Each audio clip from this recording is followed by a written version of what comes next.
প্রিয় ছাত্রছাত্রীরা, আজকে আমি নিয়ে এসেছি এবছর যারা ক্লাস 10 অর্থাৎ দশম শ্রেণীতে উঠেছ তাদের জন্য ইতিহাস প্রথম অধ্যায়ের একটি গুরুত্বপূর্ণ প্রশ্নের উত্তর। প্রশ্নটি হলো, বঙ্গদর্শন পত্রিকাটির সাহিত্যিক ও ঐতিহাসিক গুরুত্ব লেখো। ভূমিকা: আধুনিক ভারতের ইতিহাস চর্চা ও সাহিত্য চর্চায় সাময়িক পত্র ও সংবাদপত্রগুলি যথেষ্ট গুরুত্বপূর্ণ ভূমিকা পালন করে থাকে। বঙ্গদর্শন এদের মধ্যে অন্যতম। প্রকাশকাল: 1872 খ্রিস্টাব্দের 12ই এপ্রিল বঙ্কিমচন্দ্র চট্টোপাধ্যায়ের সম্পাদনায় বঙ্গদর্শন পত্রিকাটি প্রথম প্রকাশিত হয়। এটি ছিল একটি মাসিক পত্রিকা। গুরুত্ব: সমকালীন ইতিহাসের তথ্য জানার ক্ষেত্রে বঙ্গদর্শন পত্রিকাটির গুরুত্ব অপরিসীম।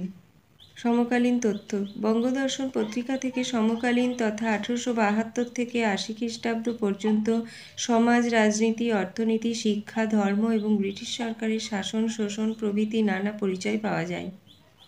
জাতীয়তাবাদের বিকাশ: বঙ্গদর্শন পত্রিকাটিতে বিষবৃক্ষ, রাজসিংহ, আনন্দমঠ উপন্যাস এবং বন্দে মাতরম সঙ্গীত প্রকাশিত হয়েছিল। এগুলি জাতীয়তাবাদ বিকাশে নানাভাবে সহায়তা করেছিল। কৃষক স্বার্থ সংরক্ষণ: চিরস্থায়ী বন্দোবস্ত ও জমিদারি প্রথার কারণে কৃষক স্বার্থ নষ্ট হলে বঙ্গদর্শনে কৃষক স্বার্থ সংরক্ষণের কথা প্রচার করা হয়। স্বাভাবিক কারণেই বঙ্গদেশের কৃষক অসন্তোষের ব্যাখ্যাকালে বঙ্গদর্শন থেকে প্রাপ্ত তথ্য খুবই প্রাসঙ্গিক। জনপ্রিয়তা অর্জন: বঙ্গদর্শন পত্রিকাটি তৎকালীন সমাজে খুব জনপ্রিয় হয়ে উঠেছিল। রবীন্দ্রনাথ লিখেছিলেন, বঙ্গদর্শন এলে সারা দুপুরবেলা কারো ঘুম থাকত না। উপসংহার: এক সময় বাঙালি জাতীয়তাবাদের প্রায় কেন্দ্রস্থল হয়ে উঠেছিল বঙ্গদর্শন পত্রিকা।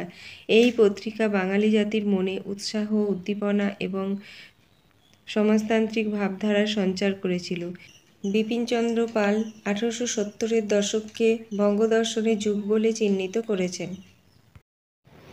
এই ভিডিওটি যদি তোমাদের ভালো লাগে তবে অবশ্যই তোমরা একটি লাইক, কমেন্ট এবং সাবস্ক্রাইব করে দিও, এবং আরও যদি তোমাদের কোনো প্রশ্নের উত্তর প্রয়োজন হয় তোমরা অবশ্যই আমাকে কমেন্ট করে জানিও। আমি তোমাদের প্রশ্নের উত্তর দেওয়ার চেষ্টা করব।